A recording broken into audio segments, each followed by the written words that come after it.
आप सुन रहे हैं जगत गुरु तत्वदर्शी संत रामपाल जी महाराज द्वारा लिखित पुस्तक ज्ञान गंगा का पेज नंबर 209, तीसरा स्कंद अध्याय 4 पृष्ठ 10 श्लोक 42। ब्रह्मा अहम महेश्वरः फिलते प्रभावात् सर्वे वयम जनि युता न यदातु नित्याः के अन्ये सुराः शतमख प्रमुखाः च नित्या नित्या त्वमेव जन्नी प्रकृतिः पुराणा। हिंदी अनुवाद। विष्णु जी ने कहा, हे मात ब्रह्मा, मैं तथा शिव तुम्हारे ही प्रभाव से जन्मवान हैं, नित्य नहीं हैं, अर्थात हम अविनाशी नहीं हैं। फिर अन्य इंद्रादि दूसरे देवता किस प्रकार नित्य हो सकते हैं? तुम ही अविनाशी हो, हम सर्व की जननी अर्थात उत्पन्न करने वाली माता हो, प्रकृति तथा सनातनी देवी हो। पृष्ठ 11-12 अध्याय 5 श्लोक 8। यदि दयार्द्रम्ना न सदाम्बिके कथमेहम विहितः च तमोगुणः कमलजश्च रजोगुण संभवः सुविहितः किमु सत्वगुणो हरियः। अनुवाद। भगवान शंकर बोले कि मात, यदि हमारे ऊपर आप दयायुक्त हो तो मुझे तमोगुण क्यों बनाया, कमल से उत्पन्न ब्रह्मा को रजोगुण किस लिए बनाया तथा विष्णु को सत्गुण क्यों बनाया, अर्थात जीवों के जन्म मृत्यु रूपी दुष्कर्म में क्यों लगाया। श्लोक 12। रमे से स्वप्तिम पुरुषम सदा तव गतिम न ही विद्म वयम शिवे। हिंदी। अपने पति पुरुष अर्थात काल भगवान के साथ सदा भोग विलास करती रहती हो, आपकी गति कोई नहीं जानता। तीसरा स्कंद पृष्ठ 14 अध्याय 5 श्लोक 43। एकमेवा द्वितीयम यत् ब्रह्म वेदा वदन्ति वै सा किम त्वं वाप्यसौ वा किम संदेहम विनिवर्तय। अनुवाद। जो कि वेदों में अद्वितीय केवल एक पूर्ण ब्रह्म कहा है, क्या वह आप ही हैं या कोई और है? मेरी इस शंका का निवारण करें। ब्रह्मा जी की प्रार्थना पर देवी ने कहा, देव्युवाच सदैकत्वम न भेदोस्ति सर्वदैव ममास्य च योऽसौ साहमहम योऽसौ भेदोस्ति मति विभ्रमात् आव्योरंतरम सूक्ष्मम यो वेद मतिमान ही सह विमुक्तः स तु संसारान्मुच्यते नात्र संशयः। अनुवाद। देवी ने कहा, यह है सो मैं हूँ, जो मैं हूँ सो यह है, मति के विभ्रम होने से भेद भासता है। हम दोनों का जो सूक्ष्म अंतर है, इसको जो जानता है वही मतिमान अर्थात तत्वदर्शी है, वह संसार से पृथक होकर मुक्त होता है, इसमें संदेह नहीं। सुमरणात् दर्शनम तुभ्यं दास्ये हम विश्मे स्थिते स्वर्तव्या हम सदा देवाः परमात्मा सनातनः उभयोः सुमरणादेव कार्य सिद्धिर संशयम। ब्रह्मोवाच इत्युक्त्वा विसर्जास्मान् त्वा शक्तियः सुसंस्कृता विष्णवेऽथ महालक्ष्मी महाकाली शिवाय च महासरस्वती मह्यम स्थानात् तस्माद् विसर्जिता। अनुवाद। संकट उपस्थित होने पर सुमर्ण से ही मैं तुमको दर्शन दूंगी। देवताओं परमात्मा सनातन देव की शक्ति रूप से मेरा सदा सुमरण करना, दोनों के स्मरण से अवश्य कार्य सिद्धि होगी। ब्रह्मा जी बोले, इस प्रकार संस्कार कर शक्ति देकर हमको विदा किया। आप सुन रहे हैं जगत गुरु तत्वदर्शी संत रामपाल जी महाराज द्वारा लिखित पुस्तक ज्ञान गंगा का पेज नंबर 210। विष्णु के निमित्त महालक्ष्मी, शिव के निमित्त महाकाली और हमको महासरस्वती देकर विदा किया। मम चैव शरीरम वै सूत्रमित्याभिधीते स्थूलम शरीरम वक्ष्यामि ब्रह्मणः परमात्मनः। अनुवाद। मेरा शरीर सूत्र रूप कहा जाता है, परमात्मा ब्रह्म का स्थूल शरीर कहाता है। उपरोक्त पुराण वाक्यों का सार स्पष्ट हुआ कि श्री ब्रह्मा जी रजगुण है, श्री विष्णु जी सतगुण है तथा श्री शिव जी तमगुण है। तीनों प्रभु नाशवान हैं तथा इनका जन्म मृत्यु होता है। दुर्गा को प्रकृति भी कहा जाता है। दुर्गा का पति ब्रह्म यानी शर पुरुष काल है। यह उसके साथ पति पत्नी व्यवहार यानी रमण विलास करती रहती है। दुर्गा तथा ब्रह्म दोनों स्थूल शरीर में आकार में हैं। यही प्रमाण गीता अध्याय 14 श्लोक 3 से 5 में है। गीता ज्ञान दाता ब्रह्म यानी शर पुरुष काल कह रहा है कि प्रकृति यानी दुर्गा तो मेरी पत्नी है। मैं इसकी योनि यानी गर्भाधान स्थान में बीज स्थापना करता हूँ, जिससे सर्व प्राणियों की उत्पत्ति होती है। मैं सर्व यानी 21 ब्रह्मांड के प्राणियों का पिता हूँ तथा प्रकृति यानी दुर्गा अष्टांगी सर्व की माता है। इसी दुर्गा यानी प्रकृति अष्टांगी से उत्पन्न तीनों गुण यानी रजगुण ब्रह्मा, सतगुण विष्णु तथा तमगुण शिव अन्य प्राणियों को कर्मों के बंधन में बांधते हैं। त्रिगुण माया यानी रजगुण ब्रह्मा जी, सतगुण विष्णु जी तथा तमगुण शिव जी जीव को मुक्त नहीं होने देते। पवित्र गीता जी के अध्याय 7 श्लोक 1 व 2 में ब्रह्म कह रहा है कि अर्जुन, अब तुझे वह ज्ञान सुनाऊंगा जिसके जानने के बाद और कुछ जानना बाकी नहीं रह जाता। गीता अध्याय 7 श्लोक 12। गीता ज्ञान दाता ब्रह्म यानी क्षर पुरुष काल कह रहा है कि तीनों गुणों से जो कुछ हो रहा है वह मुझसे ही हुआ जा। जैसे रजगुण यानी ब्रह्मा से उत्पत्ति, सतगुण यानी विष्णु से पालन पोषण स्थिति तथा तमगुण यानी शिव से प्रलय यानी संहार का कारण काल भगवान ही है। फिर कहा है कि मैं इनमें नहीं हूँ, क्योंकि काल बहुत दूर यानी 21वें ब्रह्मांड में निज लोक में रहता है, परंतु मन रूप में मौज काल ही मनाता है तथा रिमोट से सर्व प्राणियों तथा ब्रह्मा जी, श्री विष्णु जी व श्री शिव जी को यंत्र की तरह चलाता है।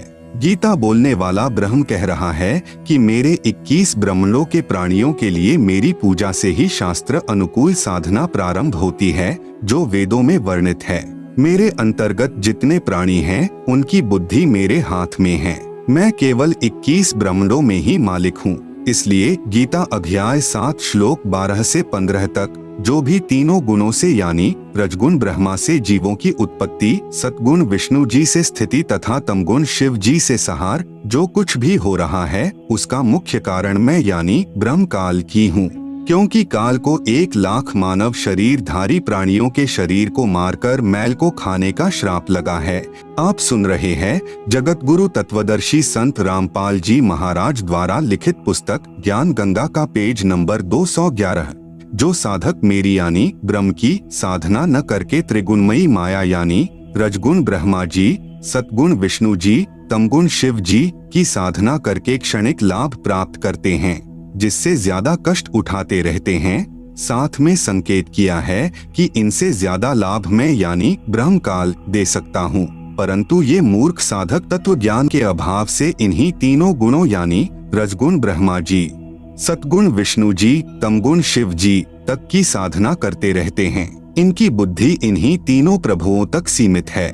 इसलिए ये राक्षस स्वभाव को धारण किए हुए मनुष्यों में नीच शास्त्र विरुद्ध साधना रूपी दुष्कर्म करने वाले मूर्ख मुझे यानी ब्रह्म को नहीं भजते। यही प्रमाण गीता अध्याय 16 श्लोक 4 से 20 व 23, 24 तक अध्याय 17 श्लोक 2 से 14 तथा 19 व 20 में भी है। विचार करें, रावण ने भगवान शिव जी को मृत्युंजय, अजर अमर, सर्वेश्वर मानकर भक्ति की, 10 बार शीश काट कर समर्पित कर दिया, जिसके बदले में युद्ध के समय 10 शीश रावण को प्राप्त हुए, परंतु मुक्ति नहीं हुई, राक्षस कहलाया। यह दोष रावण के गुरुदेव का है, जिस नादान यानी नीम हकीम ने वेदों को ठीक से न समझकर अपनी सोच से तमोगुण युक्त भगवान शिव को ही पूर्ण परमात्मा बताया तथा भोली आत्मा रावण ने झूठे गुरुदेव पर विश्वास करके जीवन व अपने कुल का नाश किया। नंबर 1, एक भस्मागिरी नाम का साधक था, जिसने शिव जी यानी तमोगुण को ही इष्ट मानकर शीर्षासन यानी ऊपर को पैर नीचे को शीश करके 12 वर्ष तक साधना की। भगवान शिव को वचनबद्ध करके भस्म कंडा ले लिया। भगवान शिव जी को ही मारने लगा। उद्देश्य यह था कि भस्म कंडा प्राप्त करके भगवान शिव जी को मारकर पार्वती जी को पत्नी बनाऊंगा। भगवान श्री शिव जी डर के मारे भाग गए। फिर श्री विष्णु जी ने उस भस्मासुर को गंड हाथ नाच नचाकर उसी भस्म कंडे से भस्म किया। वह शिव जी यानी तमोगुण का साधक राक्षस कहलाया। हिरण्यकशिपु ने भगवान ब्रह्मा जी यानी रजोगुण की साधना की तथा राक्षस कहलाया। नंबर 2, एक समय आज यानी सन 2006 से लगभग 335 वर्ष पूर्व हरिद्वार में हर की पैड़ियों पर यानी शास्त्र विधि रहित साधना करने वालों के कुंभ पर्व की परबी का संयोग हुआ। वहां पर सर्व यानी त्रिगुण उपासक महात्मा जन स्नानार्थ पहुँचे। गिरी, पुरी, नाथ, नागा आदि भगवान श्री शिव जी यानी तमोगुण के उपासक तथा वैष्णव भगवान श्री विष्णु जी यानी सतोगुण के उपासक हैं। प्रथम स्नान करने के कारण नागा तथा वैष्णव साधुओं में घोर युद्ध हो गया। लगभग 25,000 त्रिगुण उपासक मृत्यु को प्राप्त हुए। जो व्यक्ति जरा सी बात पर नरसंहार यानी कत्ले आम कर देता है, वह साधु है या राक्षस, स्वयं विचार करें। आम व्यक्ति भी कहीं स्नान कर रहे हों और कोई व्यक्ति आकर कहे कि मुझे भी कुछ स्थान स्नान के लिए देने की कृपा करें। शिष्टाचार के नाते कहते हैं कि आओ आप भी स्नान कर लो। इधर उधर होकर आने वाले को स्थान दे देते हैं। आप सुन रहे हैं जगत गुरु तत्वदर्शी संत रामपाल जी महाराज द्वारा लिखित पुस्तक ज्ञान गंगा का पेज नंबर 212। इसलिए पवित्र गीता जी अध्याय 7 श्लोक 12 से 15 में कहा है कि जिनका मेरी त्रिगुणमयी माया यानी रजगुण ब्रह्मा जी, सतगुण विष्णु जी, तमगुण शिव जी की पूजा के द्वारा ज्ञान हरा जा चुका है, वे केवल मान बढ़ाई के भूखे राक्षस स्वभाव को धारण किए हुए मनुष्यों में नीच अर्थात आम व्यक्ति से भी पतित स्वभाव वाले दुष्कर्म करने वाले मूर्ख मेरी भक्ति भी नहीं करते। गीता अध्याय 7 श्लोक 16 से 18 तक पवित्र गीता जी के बोलने वाला यानी ब्रह्म प्रभु कह रहा है कि मेरी भक्ति यानी ब्रह्म साधना भी 4 प्रकार के साधक करते हैं। एक तो अर्थार्थी यानी धन लाभ चाहने वाले जो वेद मंत्रों से ही जंत्र मंत्र हवन आदि करते रहते हैं।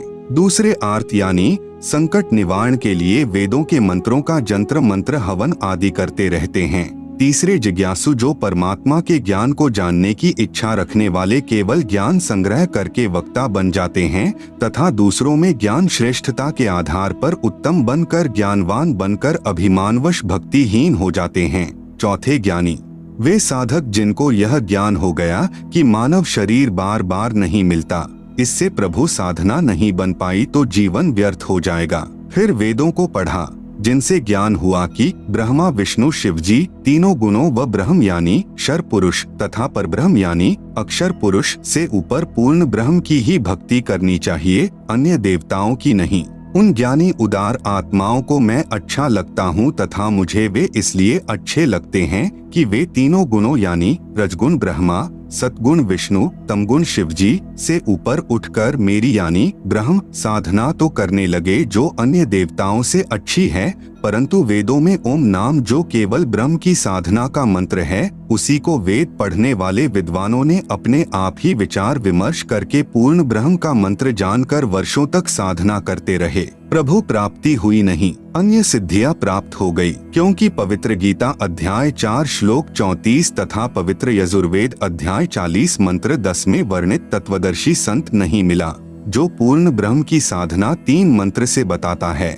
इसलिए ज्ञानी भी ब्रह्म यानी काल साधना करके जन्म मृत्यु के चक्र में ही रह गए। एक ज्ञानी उदारात्मा महर्षि चुनक जी ने वेदों को पढ़ा तथा एक पूर्ण प्रभु की भक्ति का मंत्र ओम जानकर इसी नाम के जाप से वर्षों तक साधना की। एक मानधाता चक्रवर्ती राजा था। चक्रवर्ती राजा उसे कहते हैं जिसका पूरी पृथ्वी पर शासन हो। उसने अपने अंतर्गत राजाओं को युद्ध के लिए ललकारा। एक घोड़े के गले में पत्र बांधकर सारे राज्य में घुमाया। शर्त थी कि जिसने राजा मानधाता की गुलामी यानी अधीनता स्वीकार न हो उसे युद्ध करना पड़ेगा। वह इस घोड़े को पकड़कर बांध ले। किसी ने घोड़ा नहीं पकड़ा। महर्षि चुनक जी को इस बात का पता चला कि राजा बहुत अभिमानी हो गया है। कहा कि मैं इस राजा के युद्ध को स्वीकार करता हूँ। युद्ध शुरू हुआ। मानधाता राजा के पास 72 करोड़ सेना थी। उसके 4 भाग करके एक भाग यानी 18 करोड़ सेना से महर्षि चुनक पर आक्रमण कर दिया। दूसरी ओर महर्षि चुनक जी ने अपनी साधना की कमाई से 4 पुतलियां यानी बम बनाई तथा राजा की 4 भाग सेना का विनाश कर दिया। आप सुन रहे हैं जगत गुरु तत्वदर्शी संत रामपाल जी महाराज द्वारा लिखित पुस्तक ज्ञान गंगा का पेज नंबर 213। विशेष श्री ब्रह्मा जी, श्री विष्णु जी, श्री शिव जी तथा ब्रह्म व परब्रह्म की भक्ति से पाप तथा पुण्य दोनों का फल भोगना पड़ता है। पुण्य स्वर्ग में तथा पाप नरक में व 84 लाख प्राणियों के शरीर में नाना यातनाएं भोगनी पड़ती हैं। जैसे ज्ञानी आत्मा श्री चुनक जी ने जो ओम नाम के जाप की कमाई की उससे कुछ तो सिद्धि शक्ति यानी 4 पुतलियां बनाकर में समाप्त कर दिया, जिससे महर्षि कहलाया। कुछ साधना फल को महास्वर्ग में भोग कर फिर नरक में जाएगा तथा फिर 84 लाख प्राणियों के शरीर धारण करके कष्ट पर कष्ट सहन करेगा। जो 72 करोड़ प्राणियों यानी सैनिकों का संहार वचन से किया था उसका भोग भी भोगना होगा। चाहे कोई हथियार से हत्या करे, चाहे वचन रूपी तलवार से, दोनों को समान दंड प्रभु देता है।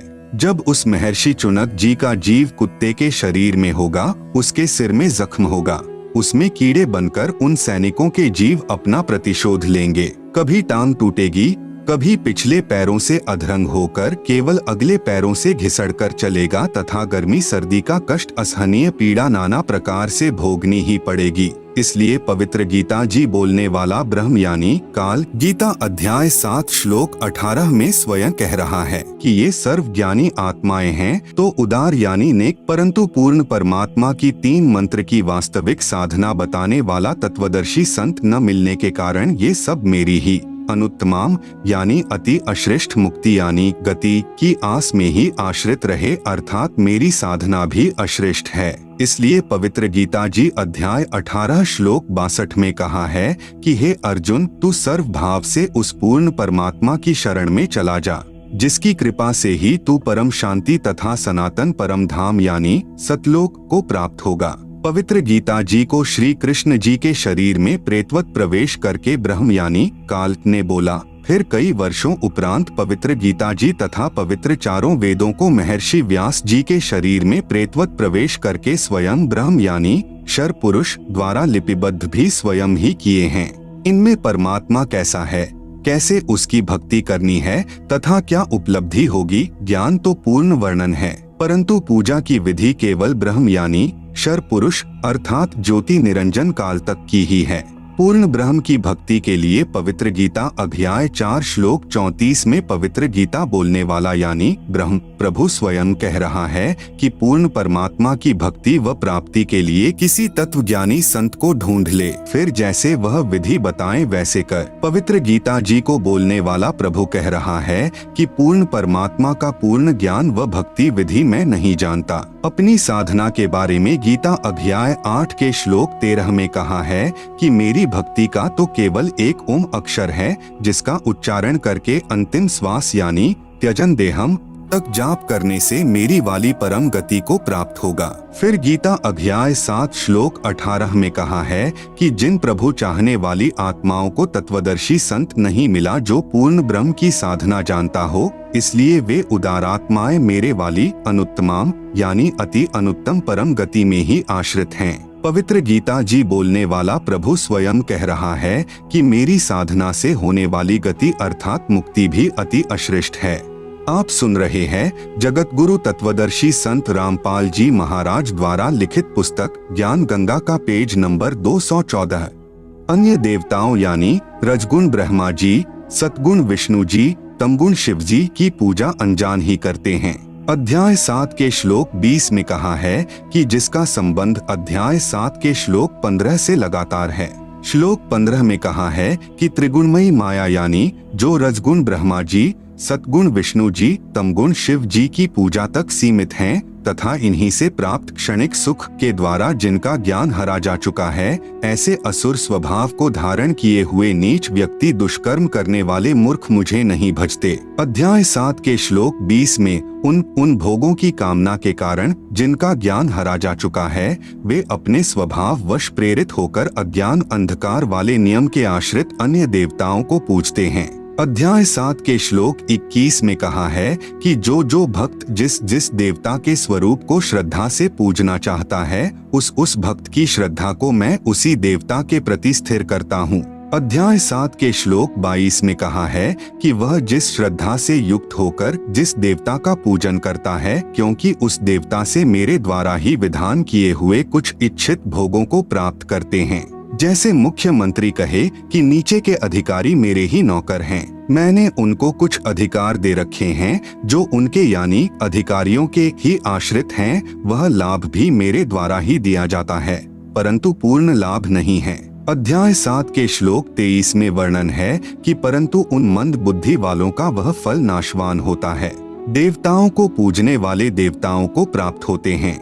मदभक्त यानी मतावलंबी जो वेदों में वर्णित भक्ति विधि अनुसार भक्ति करने वाले भक्त भी मुझको प्राप्त होते हैं, अर्थात काल के जाल से कोई बाहर नहीं है। विशेष अध्याय 7 के श्लोक 20 से 23 में कहा है कि वे जो भी साधना किसी भी पितृ, भूत, देवी देवता आदि की पूजा स्वभाव वश करते हैं, मैं यानी ब्रह्म काल की उन मंद बुद्धि लोगों यानी भक्तों को उसी देवता के प्रति आसक्त करता हूँ। वे नादान साधक देवताओं से जो लाभ पाते हैं, मैंने यानी काल ने ही देवताओं को कुछ शक्ति दे रखी है। उसी के आधार पर उनके यानी देवताओं के पुजारी देवताओं को प्राप्त हो जाएंगे। परंतु उन बुद्धिहीन साधकों की वह पूजा 84 लाख योनियों में शीघ्र ले जाने वाली है, तथा जो मुझे यानी काल को भजते हैं वे तप्त शिला पर फिर मेरे महास्वर्ग यानी ब्रह्मलोक में चले जाते हैं और उसके बाद जन्म मरण में ही रहेंगे, मोक्ष प्राप्त नहीं होगा। भावार्थ है कि देवी देवताओं व ब्रह्मा, विष्णु, शिव तथा माता से भगवान ब्रह्म की साधना अधिक लाभदायक है। भले ही महास्वर्ग में गए साधक का स्वर्ग समय 1 महाकल्प तक भी हो सकता है, परंतु महास्वर्ग में शुभ कर्मों का सुख भोग कर फिर नरक तथा अन्य प्राणियों के शरीर में भी कष्ट बना रहेगा। पूर्ण मोक्ष नहीं अर्थात काल जाल से मुक्ति नहीं। आप सुन रहे हैं जगत गुरु तत्वदर्शी संत रामपाल जी महाराज द्वारा लिखित पुस्तक ज्ञान गंगा का पेज नंबर 215। अन्य प्रमाण पवित्र गीता व पवित्र वेदों में अन्य देवताओं की पूजा तथा पितर पूजा यानी श्राद्ध निकालना तथा भूत पूजा यानी अस्थियां उठाना अर्थात फूल उठाना, पिंड भरवाना, मंडियों की पूजा करना मना किया है। पवित्र चारों वेदों अनुसार साधना का परिणाम केवल स्वर्ग महास्वर्ग प्राप्ति मुक्ति नहीं। पवित्र गीता अध्याय 9 के श्लोक 20-21 में कहा है कि जो मनोकामना यानी सकाम सिद्धि के लिए मेरी पूजा तीनों वेदों में वर्णित साधना शास्त्र अनुकूल करते हैं, वे अपने कर्मों के आधार पर महास्वर्ग में आनंद मनाकर फिर जन्म मरण में आ जाते हैं। अर्थात यज्ञ चाहे शास्त्रानुकूल भी हो, उनका एकमात्र लाभ सांसारिक भोग, स्वर्ग और फिर नरक व 84 लाख योनियां ही हैं। जब तक तीनों मंत्र यानी ओम तथा तत् व सत सांकेतिक पूर्ण संत से प्राप्त नहीं होते। अध्याय 9 के श्लोक 22 में कहा है कि जो निष्काम भाव से मेरी शास्त्रानुकूल पूजा करते हैं, उनकी पूजा की साधना की रक्षा में स्वयं करता हूँ, मुक्ति नहीं। शास्त्र विधि विरुद्ध साधना पतन का कारण। पवित्र गीता अध्याय 9 के श्लोक 23-24 में कहा है कि जो व्यक्ति अन्य देवताओं को पूजते हैं वे भी मेरी यानी काल जाल में रहने वाली पूजा ही कर रहे हैं, परंतु उनकी यह पूजा अविधि पूर्वक है अर्थात शास्त्र विरुद्ध है। भावार्थ है कि अन्य देवताओं को नहीं पूजना चाहिए, क्योंकि संपूर्ण यज्ञों का भोक्ता व स्वामी मैं ही हूँ। वे भक्त मुझे अच्छी तरह नहीं जानते, इसलिए पतन को प्राप्त होते हैं, नरक व 84 लाख जूनियों का कष्ट। जैसे गीता अध्याय 3 श्लोक 14-15 में कहा है कि सर्व यज्ञों में प्रतिष्ठित अर्थात सम्मानित जिसको यज्ञ समर्पण की जाती है, वह परमात्मा सर्वगतम ब्रह्म यानी पूर्ण ब्रह्म है। वही कर्माधार बनाकर सर्व प्राणियों को प्रदान करता है, परंतु पूर्ण संत न मिलने तक सर्व यज्ञों का भोग यानी आनंद काल मन रूप में ही भोगता है। इसलिए कह रहा है कि मैं सर्व यज्ञों का भोक्ता व स्वामी हूँ। श्राद्ध निकालने यानी पितर पूजने वाले पितर बनेंगे, मुक्ति नहीं। गीता अध्याय 9 के श्लोक 25 में कहा है कि देवताओं को पूजने वाले देवताओं को प्राप्त होते हैं, पितरों को पूजने वाले पितरों को प्राप्त होते हैं, भूतों को पूजने यानी पिंड दान करने वाले भूतों को प्राप्त होते हैं अर्थात भूत बन जाते हैं। शास्त्रानुकूल यानी पवित्र वेदों व गीता अनुसार पूजा करने वाले मुझको ही प्राप्त होते हैं अर्थात काल द्वारा निर्मित स्वर्ग व महास्वर्ग आदि में कुछ ज्यादा समय मौज कर लेते हैं। आप सुन रहे हैं जगत गुरु तत्वदर्शी संत रामपाल जी महाराज द्वारा लिखित पुस्तक ज्ञान गंगा का पेज नंबर 216। विशेष जैसे कोई तहसीलदार की नौकरी यानी सेवा पूजा करता है तो वह तहसीलदार नहीं बन सकता। हाँ, उससे प्राप्त धन से रोजी रोटी चलेगी अर्थात उसके अधीन ही रहेगा। ठीक इसी प्रकार जो जिस देव यानी श्री ब्रह्मा देव, श्री विष्णु देव तथा श्री शिव देव अर्थात त्रिदेव की पूजा यानी नौकरी करता है तो उन्हीं से मिलने वाला लाभ ही प्राप्त करता है। त्रिगुणमयी माया अर्थात तीनों गुण यानी रजगुण ब्रह्मा जी, सतगुण विष्णु जी, तमगुण शिव जी की पूजा का निषेध पवित्र गीता अध्याय 7 श्लोक 12 से 15 तथा 20 से 23 तक में भी है।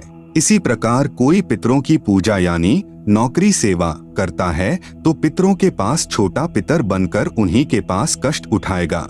इसी प्रकार कोई भूतों यानी प्रेतों की पूजा यानी सेवा करता है तो भूत बनेगा, क्योंकि सारा जीवन जिसमें आसक्ति बनी है अंत में उन्हीं में मन फंसा रहता है। जिस कारण से उन्हीं के पास चला जाता है। कुछ एक का कहना है कि पितर भूत देव पूजाएं भी करते रहेंगे, आपसे उपदेश लेकर साधना भी करते रहेंगे। ऐसा नहीं चलेगा। जो साधना पवित्र गीता जी में व पवित्र चारों वेदों में मना है वह करना शास्त्र विरुद्ध हुआ। जिसको पवित्र गीता अध्याय 16 श्लोक 23-24 में मना किया है कि जो शास्त्र विधि त्याग कर मनमाना आचरण यानी पूजा करते हैं वे न तो सुख को प्राप्त करते हैं, न परम गति को तथा न ही कोई कार्य सिद्ध करने वाली सिद्धि को ही प्राप्त करते हैं, अर्थात जीवन व्यर्थ कर जाते हैं। इसलिए अर्जुन तेरे लिए कर्तव्य यानी जो साधना के कर्म करने योग्य हैं तथा अकर्तव्य यानी जो साधना के कर्म नहीं करने योग्य हैं की व्यवस्था यानी नियम में शास्त्र ही प्रमाण हैं, अन्य साधना वर्जित हैं। इसी का प्रमाण मार्कंडे पुराण यानी गीता प्रेस गोरखपुर से प्रकाशित पृष्ठ 237 पर है, जिसमें मार्कंडे पुराण तथा ब्रह्म पुराणांक इकट्ठा ही जिल्द किया है में भी है कि एक रुचि नाम का साधक ब्रह्मचारी रहकर वेदों अनुसार साधना कर रहा था।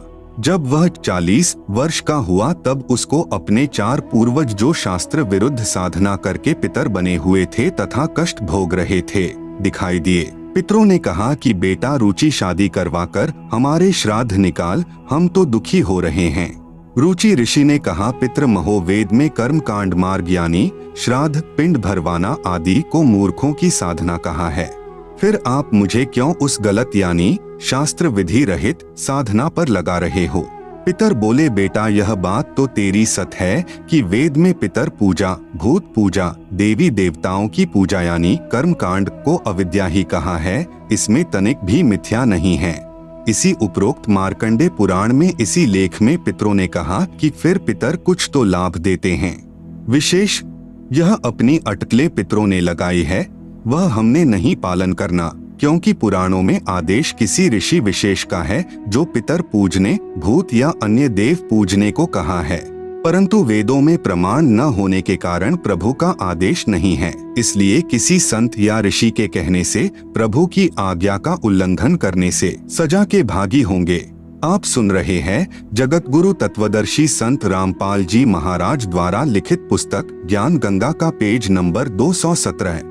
एक समय एक व्यक्ति की दोस्ती एक पुलिस थानेदार से हो गई। उस व्यक्ति ने अपने दोस्त थानेदार से कहा कि मेरा पड़ोसी मुझे बहुत परेशान करता है।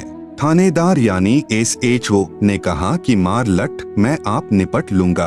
थानेदार दोस्त की आज्ञा का पालन करके उस व्यक्ति ने अपने पड़ोसी को लठ मारा। सिर में चोट लगने के कारण पड़ोसी की मृत्यु हो गई। उसी क्षेत्र का अधिकारी होने के कारण वह थाना प्रभारी अपने दोस्त को पकड़ कर लाया, कैद में डाल दिया तथा उस व्यक्ति को मृत्यु दंड मिला। उसका दोस्त थानेदार कुछ मदद नहीं कर सका, क्योंकि राजा का संविधान है कि यदि कोई किसी की हत्या करेगा तो उसे मृत्यु दंड प्राप्त होगा। उस नादान व्यक्ति ने अपने दोस्त दरोगा की आज्ञा मानकर राजा का संविधान भंग कर दिया, जिससे जीवन से हाथ धो बैठा।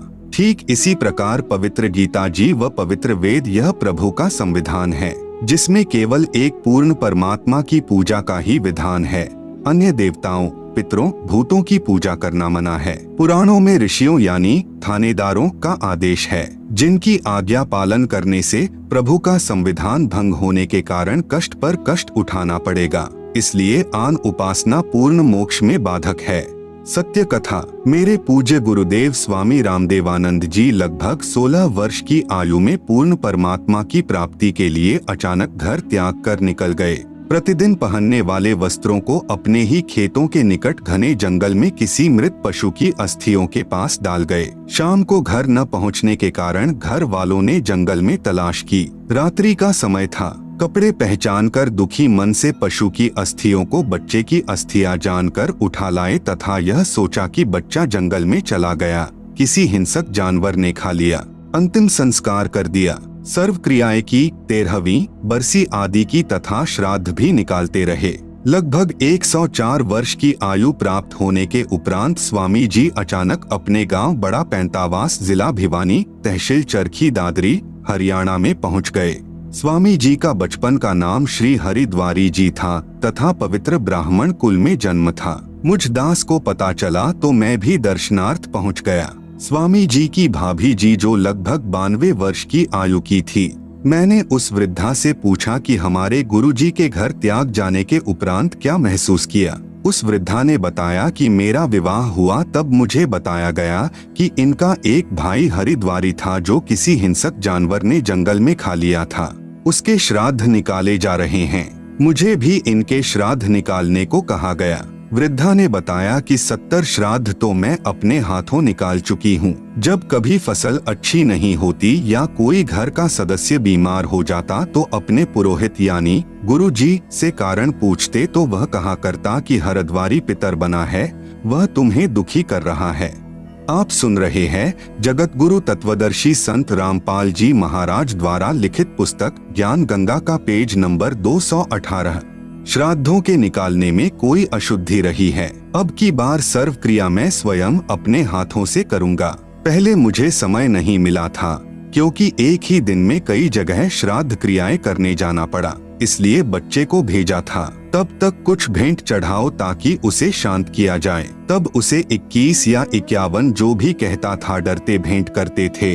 फिर श्राद्धों के समय गुरुजी स्वयं श्राद्ध करते थे। तब मैंने कहा माता जी अब तो छोड़ दो इस गीता जी विरुद्ध साधना को, नहीं तो आप भी प्रेत बनोगी। गीता अध्याय 9 श्लोक 25 सुनाया। तब वह वृद्धा कहने लगी गीता मैं भी पढ़ती हूँ। दास ने कहा आपने पढ़ा है, समझा नहीं, आगे से तो बंद कर दो इस नादान साधना को।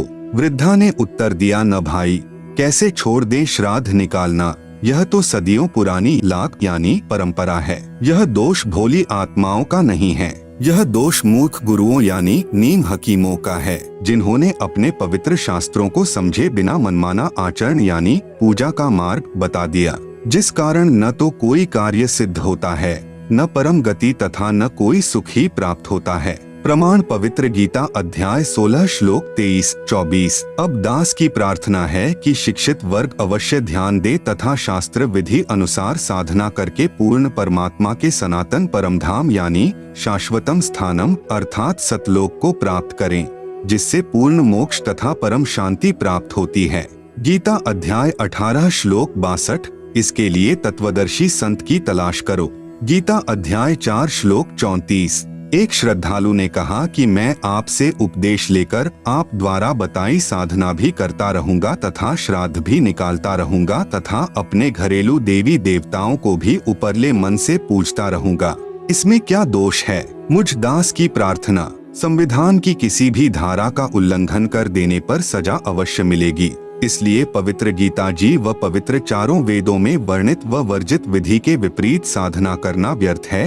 प्रमाण पवित्र गीता जी अध्याय 16 श्लोक 23-24 में, यदि कोई कहे कि मैं कार में पैंचर उपरले मन से कर दूंगा, नहीं, राम नाम की गाड़ी में पैंचर करना मना है। ठीक इसी प्रकार शास्त्र विरुद्ध साधना हानिकारक ही है। एक श्रद्धालु ने कहा कि मैं और कोई विकार यानी मदिरा मांस आदि सेवन नहीं करता, केवल तंबाकू यानी बीड़ी सिगरेट हुक्का सेवन करता हूँ। आपके द्वारा बताई पूजा व ज्ञान अति उत्तम है, मैंने गुरु जी भी बनाया है, परंतु यह ज्ञान आज तक किसी संत के पास नहीं है।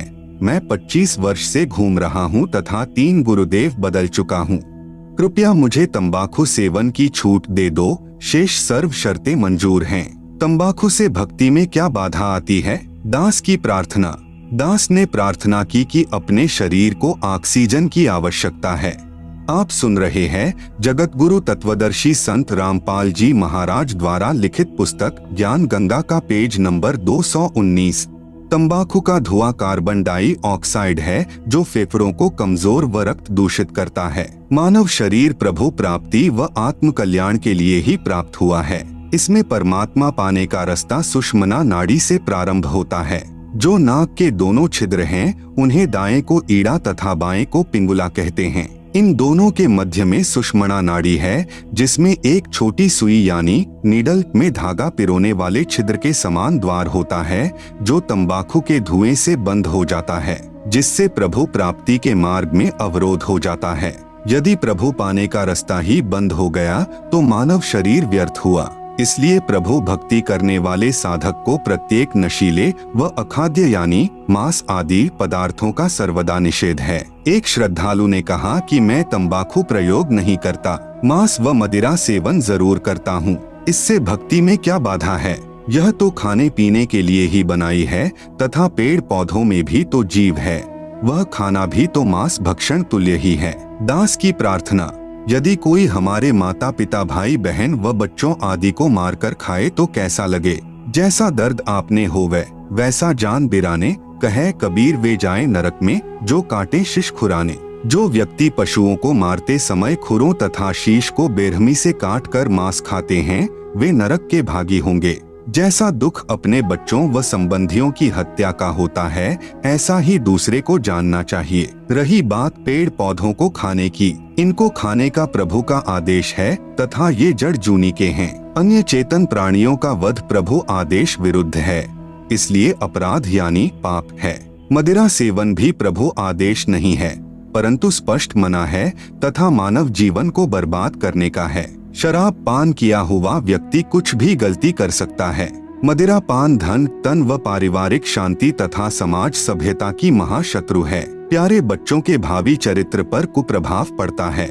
मदिरा पान करने वाला व्यक्ति कितना ही नेक हो परंतु उसकी न तो इज्जत रहती है तथा न ही विश्वास। एक समय यह दास एक गांव में सत्संग करने गया हुआ था। उस दिन नशा निषेध पर सत्संग किया। सत्संग के उपरांत एक 11 वर्षीय कन्या फूट फूट कर रोने लगी। पूछने पर उस बेटी ने बताया कि महाराज जी मेरे पिताजी पालम हवाई अड्डे पर बढ़िया नौकरी करते हैं, परंतु सर्व पैसे की शराब पी जाते हैं। मेरी मम्मी के मना करने पर इतना पीटते हैं कि शरीर पर नीले दाग बन जाते हैं। एक दिन मेरे पापा जी मेरी मम्मी को पीटने लगे। मैं अपनी मम्मी के ऊपर गिरकर बचाव करने लगी तो मुझे भी पीटा। मेरा होंठ सूज गया। 10 दिन में ठीक हुआ। मेरी मम्मी जी हमें छोड़कर मेरे मामा जी के घर चली गई। 6 महीने में मेरी दादी जी जाकर लाई। तब तक हम अपनी दादी जी के पास रहे। पापा जी ने दवाई भी नहीं दिलाई। सुबह शीघ्र ही उठकर नौकरी पर चला गया। शाम को शराब पीकर आता। हम 3 बहनें हैं, 2 मेरे से छोटी हैं। अब जब पापा जी शाम को आते हैं तो हम तीनों बहनें चारपाई के नीचे छुप जाती हैं। आप सुन रहे हैं जगत गुरु तत्वदर्शी संत रामपाल जी महाराज द्वारा लिखित पुस्तक ज्ञान गंगा का पेज नंबर 220। विचार करो पुण्यात्माओं, जिन बच्चों को पिताजी ने सीने से लगाना चाहिए था तथा बच्चे पिताजी के घर आने की राह देखते हैं कि पापा जी घर आएंगे, फल लाएंगे। आज इस मानव समाज की दुश्मन शराब ने क्या घर घाल दिए। शराबी व्यक्ति अपनी तो हानि करता है, साथ में बहुत व्यक्तियों की आत्मा दुखाने का भी पाप सिर पर रखता है। जैसे पत्नी के दुख में उसके माता पिता बहन भाई दुखी, फिर स्वयं के माता पिता भाई बहन दादा दादी आदि परेशान। एक शराबी व्यक्ति आसपास के भद्र व्यक्तियों की अशांति का कारण बनता है, क्योंकि घर में झगड़ा करता है। पत्नी व बच्चों की चिल्लाहट सुनकर पड़ोसी बीच बचाव करें तो शराबी गले पड़ जाएं, नहीं करें तो नेक व्यक्तियों को नींद नहीं आए। इस दास से उपदेश लेने के उपरांत प्रतिदिन शराब पीने वाले लगभग 1 लाख व्यक्तियों ने सर्व नशीले पदार्थ व मांस भक्षण पूर्ण रूप से त्याग दिया है तथा जिस समय शाम को शराब प्रेतनी का नृत्य होता था, अब वे पुण्यात्माएं अपने बच्चों सहित बैठकर संध्या आरती करते हैं। हरियाणा प्रदेश व निकटवर्ती प्रांतों में लगभग 10,000 गांवों व शहरों में आज भी प्रत्येक में 4-5 चैंपियन यानी 1 नंबर के शराबी उदाहरण हैं, जो सर्व विकारों से रहित होकर अपना मानव जीवन सफल कर रहे हैं। कुछ कहते हैं कि हम इतनी नहीं पीते खाते, बस कभी ले लेते हैं। जहर तो थोड़ा ही बुरा है जो भक्ति व मुक्ति में बाधक है। मान लीजिए 2 किलोग्राम घी का हलवा बनाया यानी सतभक्ति की, फिर 250 ग्राम बालूरेत यानी तंबाकू, मांस, मदिरा सेवन व आन उपासना कर ली भी डाल दिया, वह तो किया कराया व्यर्थ हुआ। इसलिए पूर्ण परमात्मा यानी परम अक्षर ब्रह्म की पूजा पूर्ण संत से प्राप्त करके आजीवन मर्यादा में रहकर करते रहने से ही पूर्ण मोक्ष लाभ होता है।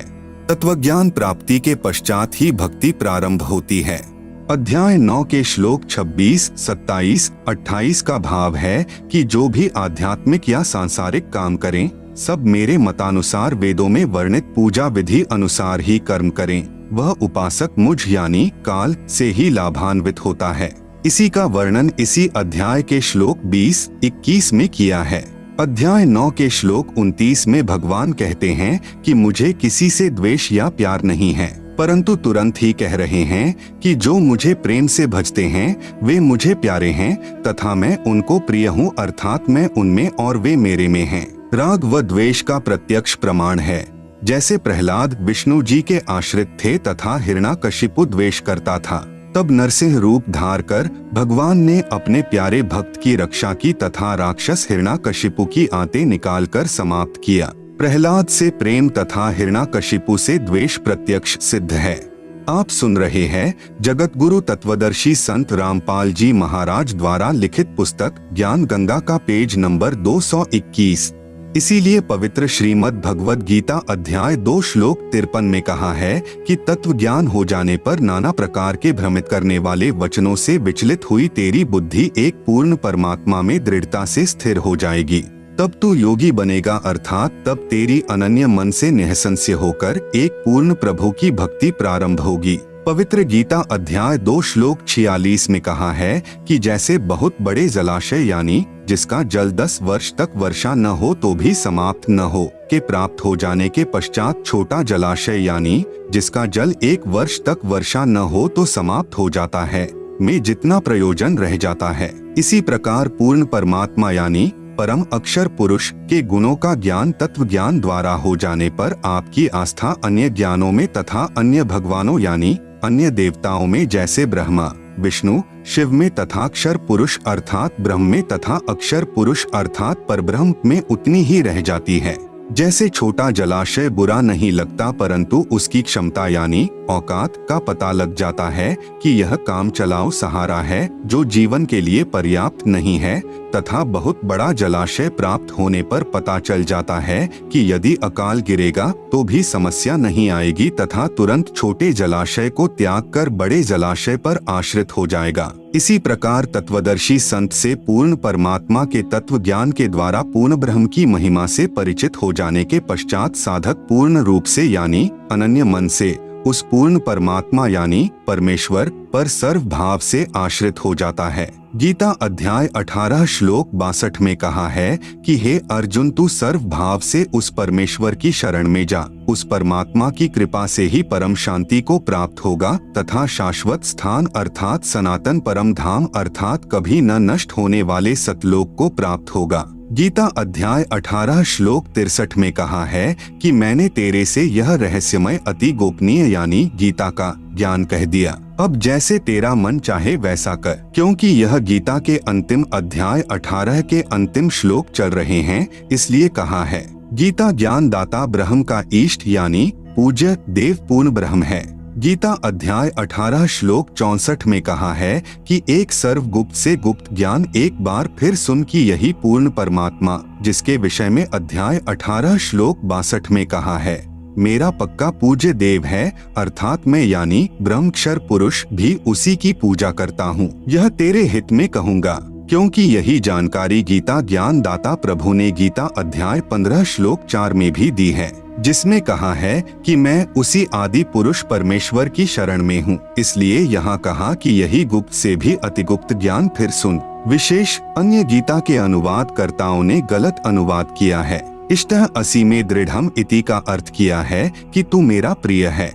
आप सुन रहे हैं जगत गुरु तत्वदर्शी संत रामपाल जी महाराज द्वारा लिखित पुस्तक ज्ञान गंगा का पेज नंबर 222, जबकि अर्थ बनता है अध्याय 18 का श्लोक 64। सर्वगुह्यतमं भूयः श्रेणु में परमं वचः इष्टः असि में दृढ़म इति ततः वक्ष्यामि ते हितम। अनुवाद सर्वगुह्यतमं यानी संपूर्ण गोपनीयों से अति गोपनीय में यानी मेरे, परमम यानी परम रहस्ययुक्त, हितम यानी हितकारक, वचः यानी वचन, ते यानी तुझे, भूयः यानी फिर, वक्ष्यामि यानी कहूँगा, ततः यानी इसे, श्रेणु यानी सुन, इति यानी यह पूर्ण ब्रह्म में यानी मेरा, दृढ़म यानी पक्का निश्चित, इष्टः यानी पूज्य देव, असि यानी है।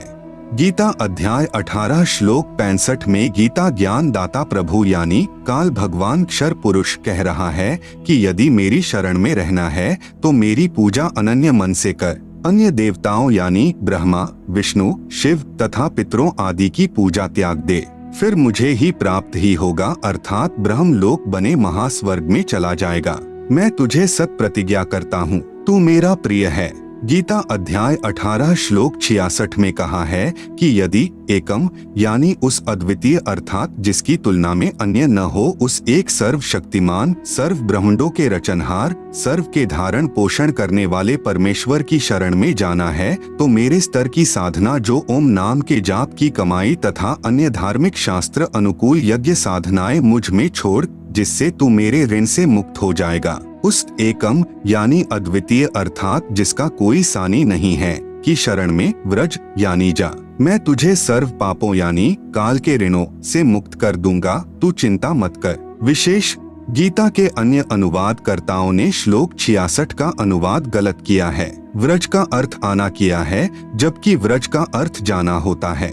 कृपया वास्तविक अनुवाद निम्न पढ़े। अध्याय 18 का श्लोक 66। सर्वधर्मान् परित्यज्य माम एकम शरणम व्रज अहम त्वा सर्वपापेभ्यः मोक्षयिष्यामि मा शुचः। अनुवाद: माम यानी मेरी, सर्वधर्मान यानी संपूर्ण पूजाओं को, परित्यज्य यानी त्याग कर तू केवल, एकम यानी एक उस पूर्ण परमात्मा की, शरणम यानी शरण में, व्रज यानी जा, अहम यानी मैं, त्वा यानी तुझे, सर्वपापेभ्यः यानी संपूर्ण पापों से, मोक्षयिष्यामि यानी छुड़वा दूंगा तू, माँ शुचः यानी शोक मत कर। ब्रह्म का साधक ब्रह्म को तथा पूर्ण ब्रह्म का साधक पूर्ण ब्रह्म को ही प्राप्त होता है।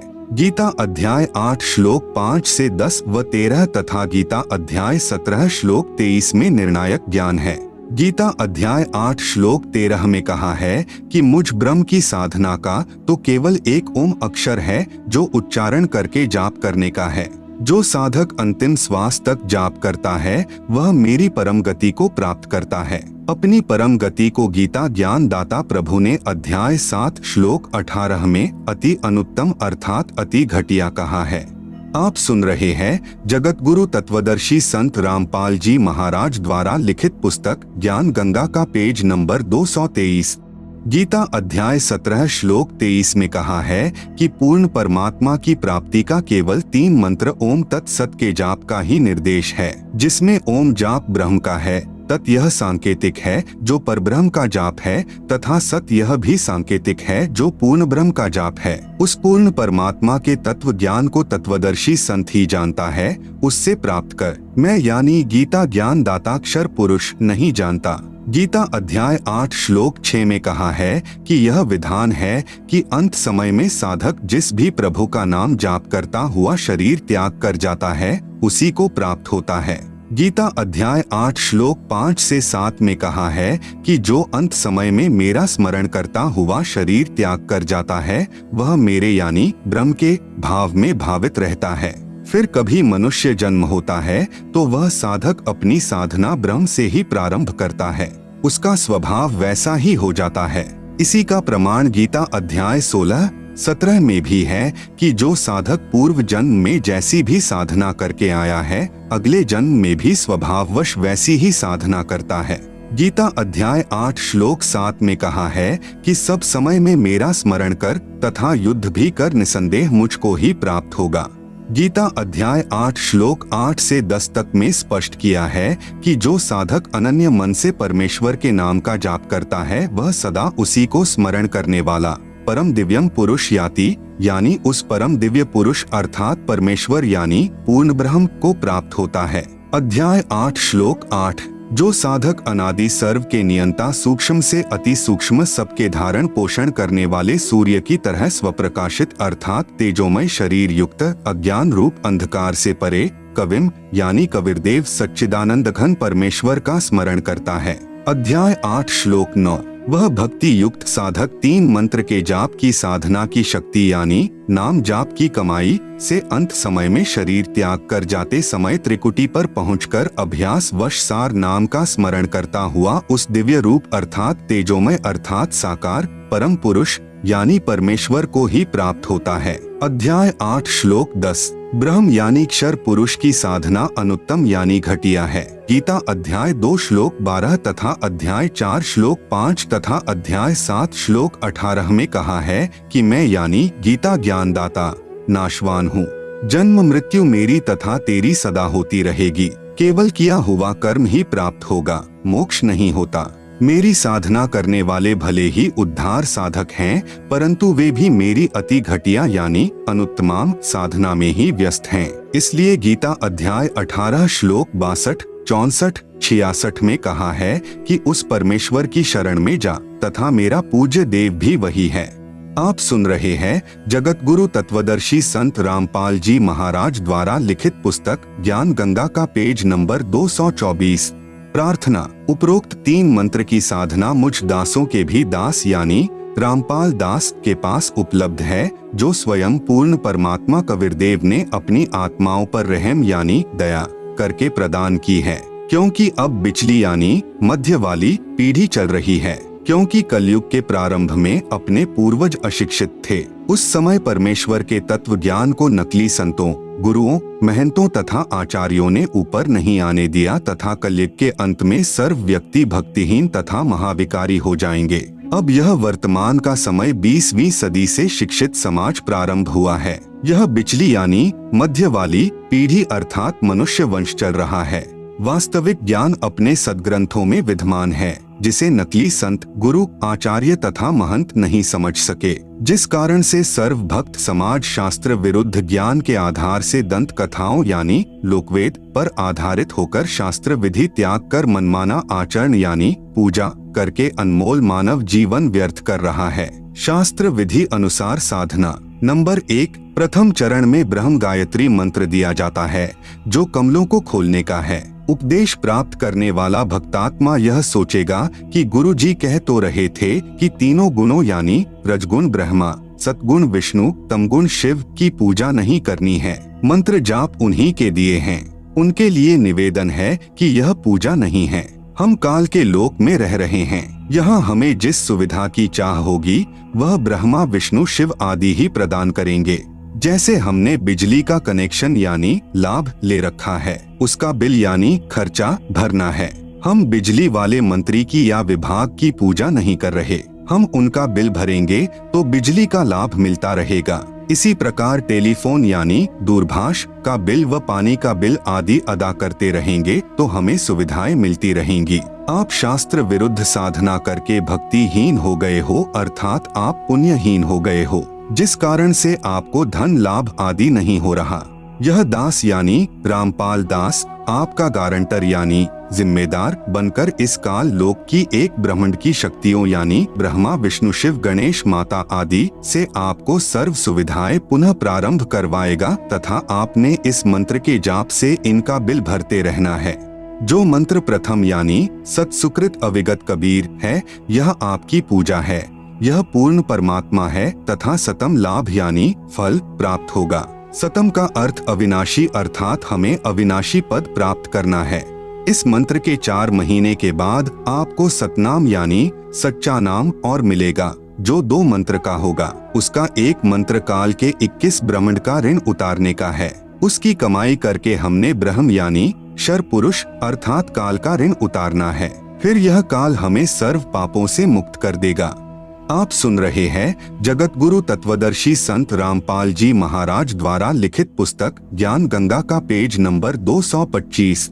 गीता अध्याय नंबर 18 के श्लोक नंबर 62 से 66 में वर्णन है। अध्याय नंबर 18 का श्लोक नंबर 62। तम एव शरणम गच्छ सर्वभावेन भारत तत्प्रसादात् पराम शांतिम स्थानम प्राप्स्यसि शाश्वतम।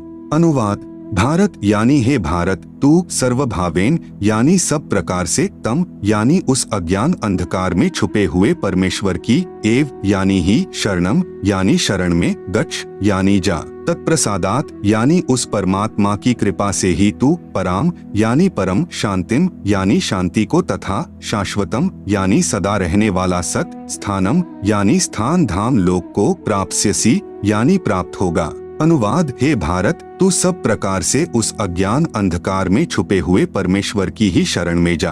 उस परमात्मा की कृपा से ही तू परम शांति को तथा सदा रहने वाला सत्स्थान धाम लोक को प्राप्त होगा। अध्याय नंबर 18 का श्लोक नंबर 66। सर्वधर्मान परित्यज्य माम एकम शरणम व्रज अहम त्वा सर्वपापेभ्यः मोक्षयिष्यामि मा शुचः। अनुवाद, माम यानी मेरी, सर्वधर्मान यानी संपूर्ण पूजाओं को, परित्यज्य यानी त्याग कर तू केवल, एकम यानी एक उस पूर्ण परमात्मा की, शरणम यानी शरण में, व्रज यानी जा, अहम यानी मैं, त्वा यानी तुझे, सर्वपापेभ्यः यानी संपूर्ण पापों से, मोक्षयिष्यामि यानी छुड़वा दूंगा तू, माँ शुचः यानी शोक मत कर। अनुवाद, मेरी संपूर्ण पूजाओं को त्याग कर तू केवल एक उस पूर्ण परमात्मा की शरण में जा, मैं तुझे संपूर्ण पापों से छुड़वा दूंगा, तू शोक मत कर। उपरोक्त श्लोकों का भावार्थ है कि काल यानी ब्रह्म अर्थात क्षर पुरुष कह रहा है कि अर्जुन तू मेरी शरण में रहना चाहता है